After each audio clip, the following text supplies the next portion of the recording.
এটা হাঁহৰ বাবে ককায়েকৰ হাতত নিহত হল ভাতৃ।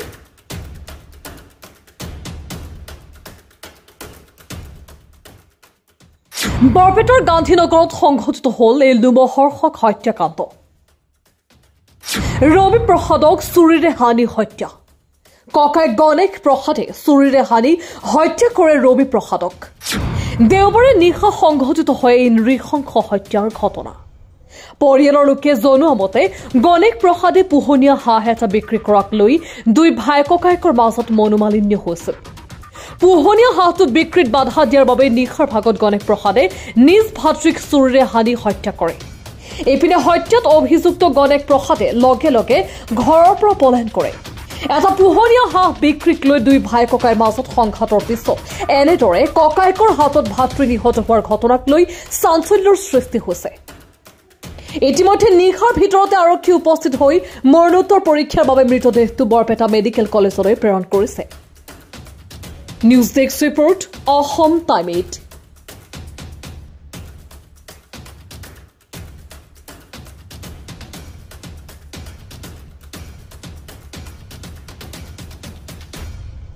গুৱাহাটীত যাৰ পিছত সি মোক ৰাতি ফোন কৰিছে, মোৰ হাজবেণ্ডে ফোন কৰিছে ৰবি প্ৰসাদ।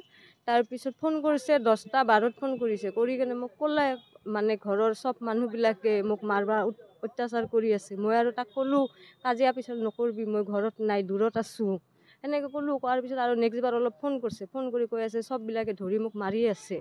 তাৰ কিহৰ কাৰণে মানে এনেই মানে ঘৰত মানে অলপ কাজিয়া হৈছিল, সেইখিনি কথাই ক'লা। কোৱাৰ পিছত আৰু 5 মিনিট পিছত শুনো কি মাৰ্ডাৰ হৈ গৈছে, সেইখিনি জানো মই। তাৰ ভায়েকে ডাঙৰটো গণেশ প্ৰসাদ। কাজিয়াটো তাৰমানে বোলে এটা হাঁহ আছিল ৰবি প্ৰসাদৰ, সেই হাঁহটো মানে বিক্ৰী কৰিছে। বিক্ৰী কৰাৰ হৈ আৰু ঘৰৰ বস্তু মানে যিকোনো বস্তুৱে মানে গাইব কৰি বিক্ৰী কৰি থাকে। তাৰে পিছত আৰু ৰবি প্ৰসাদ কৈছে কিয় বিক্ৰী কৰা, এনে কাম কাজ নকৰা, ই নকৰা, কিয় সেনেকৈ বিক্ৰী কৰা। তাৰে পিছত আৰু সেনেকৈ ভাত খাব বললাক। ভাত খাওঁতে ৰবি প্ৰসাদে গণেশ প্ৰসাদৰ ভাতৰ কাঁহীটো দৈলে দিলাক। দৈলে দিয়াৰ পিছত মানে চুৰি দি হানি দিলা। হানি দিওঁতে মেডিকেলত লৈ আহোঁতে আধা ৰাস্তাতে মৰি গ'ল। আমাৰ পৰা মই 6টাৰ বজাত আহিছোঁ। দিনত কি হৈছে এই মানে আছোঁ 6টা বজাত আহোঁতে মোক আৰু মায়ে কৈ আছে কি মাংস ৰুটি বানাইছোঁ। বানোতে মই আৰু ঘৰত বেলেগকৈ বানো, ভাত আঞ্জা বানাইছোঁ। বানোতে 10টা বাজছে। 10টা বজাতে চবকে সাজি কাচি দিছোঁ, ৰবিকো দিছে, যাক যাই মাৰি পলৈছে তাকো দিছে গণেশ। দিয়াৰ পিছত ময়ো খাইছোঁ, খাই মই বিচনাত গৈছোঁ। যোৱাৰ পিছত মায়ে আৰু ভাত খাব মাততে এই ৰবি উঠছে, উঠি কেনে ক'ব লাগছে তইতো বিচনাত বাগাৰ দিবা নৰা, উঠ তই, সেনেকৈ ক'লাক। সি আৰু উঠি গণেশ প্ৰসাদে উঠি ভাত খাব গৈছে। ভাত খাব বহোঁতে ৰবি আৰু কি কৈছে তই ভাত খাব নালাগে, তই ইয়াৰ পৰা যা, ভাতৰ কাঁহীটো দলি মাৰি ফেলাই দিছে।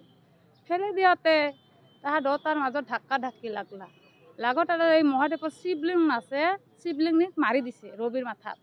এখনি ফাটছে, ফাটতে মই কাপোৰ চাপোৰ দিলোঁ, দিছি। তাৰপিছত সিয়াক বাহিৰত উলিয়াই আনিছে আৰু পাগলাটো ভিতৰতে। মই আৰু কি কৈছোঁ বহুত টাইম ভিতৰত কুণ্ডিটো মাৰি, মই বাহিৰত ওলাব নোৱাৰা কৰি কুণ্ডিটো মাৰি ভিতৰতে আছোঁ। তাৰপিছত মোৰ ভৰি চৰি জিন লাগলাক। মই আৰু কি কৰিছোঁ বাহিৰত ওলি আহি ৰছী দি গাঁঠি মাৰছোঁ দৰ্জাটো, বাহিৰেদি গাঁঠি মাৰি কেনে মোৰ গা চা বিৰাট বেয়া লাগছে। দিনটো মানুহৰ 3টা ঘৰত কাম কৰোঁ। তাৰপিছতে মই আৰু কি কৰিছোঁ ইমান দূৰত চেয়াৰটো আছিল, মই যাই তাতে বহিছোঁ। মই কৈছোঁ সিও চুপ হৈছে, ইও চুপ হৈছে, হ'লে এঠে নাই মই বহু দে। সেই আৰু বেণ্ডেজ চেণ্ডেজ মাৰি দিয়াৰ পিছত সি আৰু কয় সি কেনেকৈ মোক ঘৰত মাৰিব, চাওঁ দেচোন মই যামেই, মই বাগাৰ দিব যাওঁ, সেনেকৈ কৈ কেনেৰে সি ঘৰত গৈছে। যাওঁতে মোৰতো একে কমজোৰি, মইতো ধৰিব নোৱাৰোঁ, মূৰত মানে হাত্তা। মই আৰু দাদাক মাতি আছোঁ, দাদা সি যাই আছে। দাদাও আৰু কি হৈছে সিও আহিছে মুৰ্গী দোকানৰ পৰা 10টা বজাত আহি কেনেৰে ৰবি কেনেকৈ চালাকে। তাৰপিছত এক কোপ সৰু দাদাই মাছিলে গণেশক, মাৰতে সেইটো কোপটো পৰছে মাৰ তাতে পৰতে মাৰ আৰু পেটটো বেদনা হৈছে, কৰতে মাক পিহি দি আছে, ময়ো পিহি দি আছোঁ। পিহি দি থাকোঁতে তাৰপিছত ৰবি অলপমান সেই হোৱাৰ পিছত সি কয় মই ভিতৰত যাওঁ বুলি কৈ মই আৰু ক'লোঁ দাদা চাই সি যাব লাগছে। সেনেকৈ ক'লোঁ, এই দৰ্জাটো খোলাৰ লগে লগে সি মাৰি দিলাক।